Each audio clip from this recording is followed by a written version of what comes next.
Sayyidina Umar radhiyallahu an pernah berkata, Allah telah menyembunyikan 6 perkara dalam 6 perkara yang lainnya. Kata Sayyidina Umar, Allah menyembunyikan keriduannya dalam ketaatan kepadanya.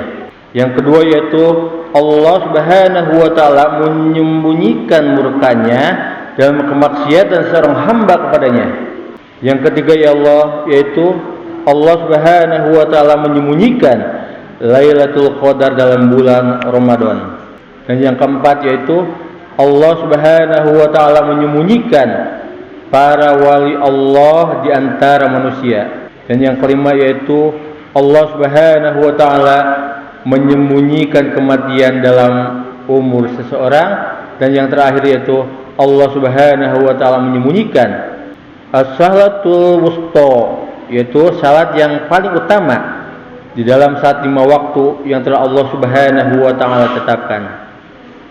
Hadirin yang sama-sama mengharap ridha dan ridha Allah Subhanahu wa taala, ketika Allah Subhanahu wa taala menyembunyikan keridhaannya terhadap seorang hamba, ketika seorang hamba melakukan ketaatan dalam beribadah kepada Allah Subhanahu wa taala, agar apa? Agar manusia senantiasa bersungguh-sungguh dalam melaksanakan sebuah ketaatan kepada Allah Subhanahu wa taala, sehingga tidak sepantasnya bagi siapapun untuk meremehkan ketaatan, meskipun ketaatan itu kepada Allah Subhanahu wa taala hanya kecil. Sebab boleh jadi justru disitulah letak keriduan daripada Allah Subhanahu wa taala. Hadirin yang sama-sama mengharap ridho dan meridho Allah Subhanahu wa taala. Yang kedua yaitu ketika Allah menyembunyikan murkanya, agar apa? Agar manusia senantiasa menjauhi segala bentuk kemaksiatan dan takut terjerumus dalamnya, sehingga tidak sepantasnya bagi siapapun untuk senantiasa meremehkan kemaksiatan, dosa, meskipun itu adalah dosa yang kecil. Sebab boleh jadi justru disitulah murka Allah Subhanahu wa taala menimpa seseorang, menimpa siapapun yang ketika seseorang tersebut berbuat maksiat kepada Allah atau berbuat durhaka terhadap Allah Subhanahu wa taala. Hadirin yang sama-sama mengharap ridha dan moga Allah Subhanahu wa taala. Nah, yang ketiga yaitu ketika Allah Subhanahu wa taala menyembunyikan Lailatul Qadar, di mana agar apa? Agar kesungguhan seseorang dalam melakukan suatu ibadah kepada Allah Subhanahu wa taala, khususnya menghidupkan 10 hari di akhir Ramadan, maka ketika Allah menyembunyikan apa yang ada di dalamnya, apa yang rahasia yang Allah Subhanahu wa taala sembunyikan di bulan Ramadan tersebut, maka ketika seseorang atau mendapatkan dari malam Lailatul Qadar tersebut, maka pahala yang akan didapat oleh seseorang ibarat seorang beribadah kepada Allah Subhanahu wa taala 83 tahun, yaitu 1000 bulan yang Allah Subhanahu wa taala berikan kepada seseorang tersebut.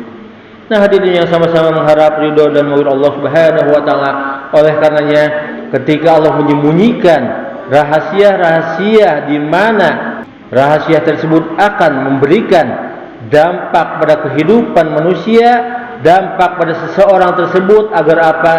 Agar manusia bisa melecut, bisa bermujahadah terus kepada Allah Subhanahu wa taala, khususnya di bulan Ramadan ini, agar jangan sampai kelalaian daripada mungkin dikarenakan oleh hawa nafsu yang menimpa mereka, sehingga ketika Allah Subhanahu wa taala memberikan gambaran melalui rahasia tersebut, seharusnya orang tersebut bisa lebih giat beribadah kepada Allah, karena Allah Subhanahu wa taala Maha teliti dan Allah akan menghisab daripada diri kita ibadah yang telah Allah atau ibadah seseorang yang telah dilakukannya lalai setiap harinya, sehingga pantasnya ketika Allah Subhanahu wa taala merahasiakan sebuah ganjaran, sebuah cobaan yang ketika seseorang itu menapaki kehidupannya, Maka oleh karenanya berhati-hatilah, berbuat baiklah, dan bermuhasabahlah setiap saat agar kita bisa hari demi hari kita mengintrospeksi perjalanan kehidupan kita semenjak kita bangun tidur hingga kita mau tidur kembali, sehingga kita bisa mana ibadah yang pantas kita persembahkan untuk Allah Subhanahu wa taala, mana ibadah atau kemaksiatan yang setiap hari kita lakukan. Maka bersegeralah, kata Allah Subhanahu wa taala, menuju ampunan Allah Subhanahu wa taala.